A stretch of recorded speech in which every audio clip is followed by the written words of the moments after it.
From the macabre minds of Laughing Devil Production comes another story from the Nightshade Diary. You know what that means. Check under the bed and make sure no one or nothing is there. Is the closet door securely shut? Then leave your disbelief behind, amp up your imagination, and hang on tight for another ride into terror and mystery. And like all good horror stories, just imagine it's a dark and stormy night. And remember, screaming like a little girl is permitted.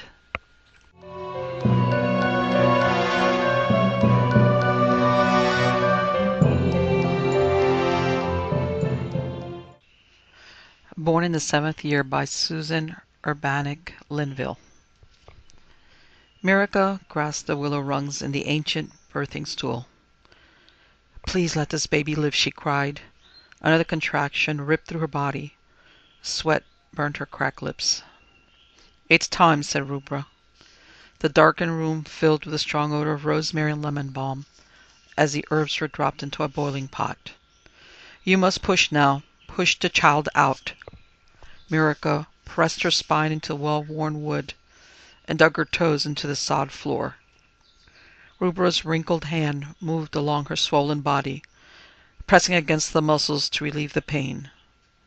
Bone pushed against bone and flesh against flesh. Mirica took a deep breath and bit her lower lip. With a whimper, the child took its first breath. "She's alive," Mirica laughed.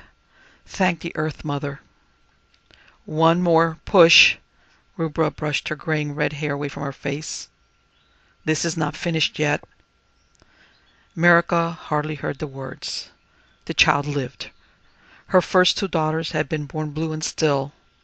They had been beautiful fairy creatures, with creamy dark skin and cat-green eyes, but had only 1 nostril and no lungs with which to breathe. "Let me hold her," Mirica said. Finally she had a living child, an infant, to hold next to her breast and nurture. Rubra moved the infant to the hearth, where she cleaned it with herbal oils. She pulled a piece of old linen from the table and wrapped the child. "I have a new cloth for my baby," said Mirica. "He will not need it." "No."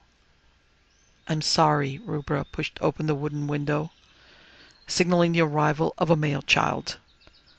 Cool, damp air crept into the room. Mirica shivered. She could hear the Wiccans, the witch fairies, rattling squirrel bones to keep pixies away. "Please, let me hold him." Mirica wiped the tears from her face. "He's my only living child." "It's better you don't touch him. The parting will be less painful." "Less painful?" Mirica shouted. "How would you know? You've never had a child to lose." Rubra turned her back to Mirica and held the child closely. Before Mirica could speak again, the door latch lifted, and 3 Wiccans entered the birthing hut. Dressed in dark robes, they flowed into the room, smelling of holly and sweet incense.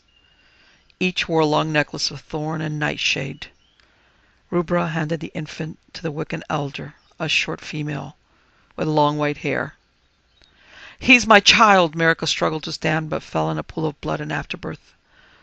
"Go away, before I summon the wood magic against you." "He is lost," said the elder. "Another will be found for you. A human child will fill the void now in your heart." "No!" Mirica tried to crawl towards them, but Rubra grabbed her and quickly wrapped a blanket around her shivering body. "Let them go," Rubra whispered, guiding Mirica to the sleeping mat. "This is your brother's child too. He is part of your blood." "It's the law, Mirica." "I don't care about the law." "You should." Rubra's eyes were large and dark, like a wild cat's ready to kill. Mirica's cheeks flushed. She looked away from Rubra. The elder held Mirica's baby in the firelight. "Look at the bones protruding from beneath the skin. This male is weak and sickly." She held up his foot. "He is webbed between the toes. It's a sign of bad blood.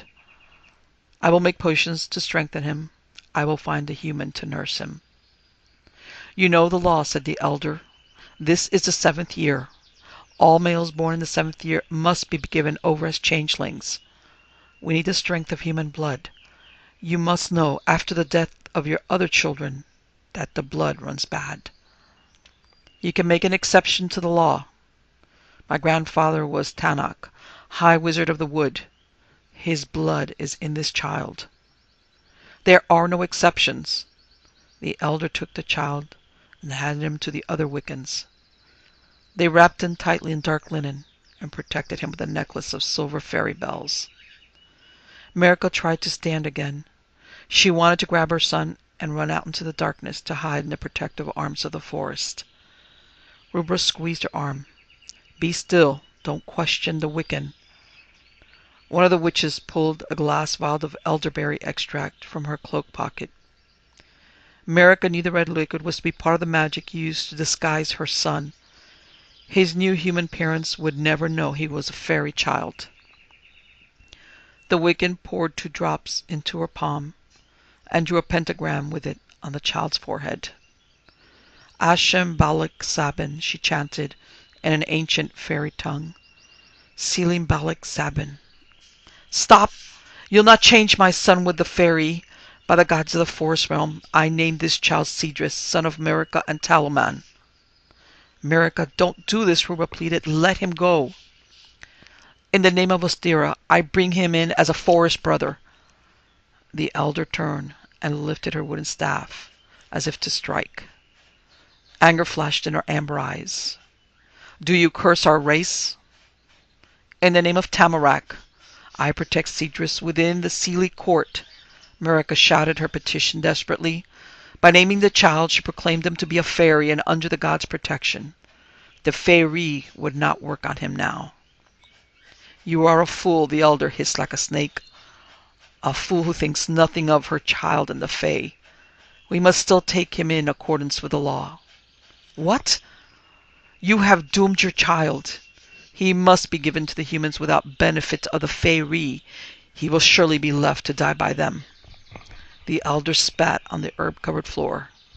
May the curse of bones be upon you for challenging fae law. No more children are to be born to you. No, Merica pleaded. The elder pointed the bottom of her wooden staff towards Merica, then pounded it on the floor 3 times. She broke the staff across her knee and threw it into the north corner of the room. The seed of the Earth Mother shall shrivel and die within you. Merica silently watched the Wiccans take her son from the hut. Squirrel bones rattled in the darkness and the smell of hemlock burned her nose. Merica wrapped the sleeping changeling in a clean linen cloth and laid him in a moss-lined basket. He sucked on his chubby fist. He's a perfect baby. Rubra looked up from her needlework. He's fat and healthy. He has the long fingers of a smith. He'll make a fine craftsman, even if he is human. Merica ignored the remarks. At the hearth, she bundled a stack of oatmeal cakes and packed them into a woven sack with dried mushrooms and deer milk cheese. He will be a welcome member of the clan, Rubra continued. Talaman will be glad to have a healthy child he can apprentice as a goldsmith. Talaman will never see this child. Merica pulled on her worn suede boots and tied them at the ankle. I presented empty baskets to your clan, Brock, when my first 2 children died. I'm not presenting a human this time. Merica tied her traveling sack about her waist, along with a water gourd and extra linen for the baby. Around her neck she wore a gold chain of fairy bells and god fingers that had been passed to her from her mother. She made a sling for the infant and tied him next to her breast. The Brock will gladly accept a human. They understand the reason for the laws and the consequences of not following them, Rubra pleaded. Laws? Is that all that concerns you? The Wiccans steal my son, and all you talk about are laws? You don't understand the love of a mother. Foolish child. You talk about understanding, but what do you know? Rubra dropped her sewing. I lost my only child in a pool of blood in the winter snow. A small faceless beast with crippled arms and a hollow heart. I cried for days. I cried for my baby and I cried for myself. And I accepted my loss. I never tried to have another child, for I knew what would become of bad blood. Miracle was silent for a moment. Then she threw on her cloak and fastened it. I'm sorry your child died, Rubra, she said finally. But not all children born the 7th year are born with bad blood. My son was not deformed. I want him back. Your son was taken for a reason. Please, Merica, think about the Fae children of the future. Merica opened the door. The sun was just starting to lighten the eastern sky beyond the dark umbrella of the forest. I'm going. Stop thinking only of yourself. Merica walked out into the crisp morning air. Merica knelt amid the tall lilies and pressed the dry leaves against her pointed ears. From the darkness, give me sound of voices passed on this trodden ground. She chanted in the ancient fairy tongue. She heard the faint whispering of a pixie song from a previous night. She heard the obnoxious snorts of a forest troll. The haunting howl of the black dog echoed in the dark. There were sounds of cool nights and windy days, but no fairies had passed this way. Merica shivered and pulled at her cloak. She studied the ground and sniffed. The trail must be here. Merica rubbed her tired eyes. This is the quickest way to the open lands. What magic did the Wiccans use? There's no sound, no track, no scent. An ashen moon rose in the eastern sky. Merica looked in the direction the new elm saplings grew. She chewed a sassafras twig and combed hemlock needles through her hair. There was still no sign of the Wiccans passing. The human child cried, as he had done every hour. Merica slumped on a mossy patch near a rotting oak and pulled the wet baby from the sling. The bells of protection around his neck jingled. Shut up, you pig beast, she changed the baby and offered him her aching breast. I should leave you here for the dogs. Merica leaned back, careful not to hold the baby too close. She studied the moon and stars. Ursa, the bear, pointed to the north, and Draco protected the skies as she watched Aurora through her blood-red curtain across the darkness. Merica stood up. Still looking at the heavens, she turned in a circle. That's it! How stupid could I have been? The sky, that's where the signs are. The Wiccans didn't travel underground. They flew along the treetops on bundles of ragwort stems. Merica tied the baby sling to the lower branches of a white pine and climbed to its top. She brushed the soft needles against her cheek. The odor of nightshade filled the air. Merica broke a needle from the tree and rubbed it on her forehead, then turned until she could see the moonlight bending in the air as if being sucked into a tunnel. This was the fairy passing she was looking for. The path took them northeast towards a small human village. They crossed cultivated land ready for spring planting. Cold iron had cut the brown earth. The smell of the metal made her teeth ache. When they reached the town, Merica slipped along the streets, hiding in the shadows. She was careful not to touch the iron gates and crosses that were common on human dwellings, but her head throbbed from their nearness. Merica sniffed, hoping to catch the scent of her child, but the sour stench of humans overwhelmed everything. Even the herb-tinged smell of the Wiccan was lost. She rounded a corner and was overcome by the scent of cooked beef. Flesh-eaters! She vomited against the side of a building. The baby stretched against his wrap and cried softly. Hush! Merica rocked the baby and fumbled in her pocket. After a few minutes she retrieved a forked stick carved with runic inscriptions. She held the stick in both hands and closed her eyes. Live oak of the forest, show me my child. The stick pulled against Merica's hand, leading her down a dark alley. She walked quietly past a sleeping man with a dog and crossed the deserted town square. A narrow road lined with small houses stretched northward. Merica followed it until she reached a stone house with a lamp burning in the window. This is it. She moved her traveling pack and put the baby on the ground. Pressing a clove of garlic against the side of her mouth, Merica crept to the door of the stone house. The pungent herb burned her cheek. She touched the cold wall with her left hand. A female was whispering inside. She was praying. Hail Mary, full of grace, the Lord is with thee. The human baby whimpered from his cold resting place. His cry roared in Miraca's sensitized ears. Quiet, she snapped. I need to hear if Cedrus is inside. Lord, forgive me, said the female. I didn't know what to do. The infant cried out again. Miraca turned from the building and picked up the child. If you don't shut up, Miraca turned. The Miraca was coming from the darkness on the hillock behind the house. Cedrus? Miraca ran, the baby still in her arms. She crashed through the rose garden back of the house. The thorns ripped at her arms and legs, stinging like pixie arrows. Cedrus! Miraca struggled against the blackberry canes, not taking the time to walk with the briars the way her grandfather had taught her. A dog barked in the distance. Mira sucked a scratch on the back of her hand and pushed the new growth until she reached a rocky ledge at the crest of the hill. Cedrus! She cried, gasping for air. She stumbled around on the boulders, searching the crevices for a sign of her child. The only thing she found was fresh rat dung. She cried out to the gods for help. The moon rose above the trees and cast its light against the hillside. My son. Miraca spotted a small basket tucked into a green thicket. An embroidered blanket covered the still form beneath. What have they done to you? Salty tears burned her eyes. She laid the human child on the grass. Gently she picked up and caressed her withered baby, running her fingers through his soft brown hair. His small hands were blue and cold. How could they leave you here like this? Cedrus opened his mouth, but there was no cry.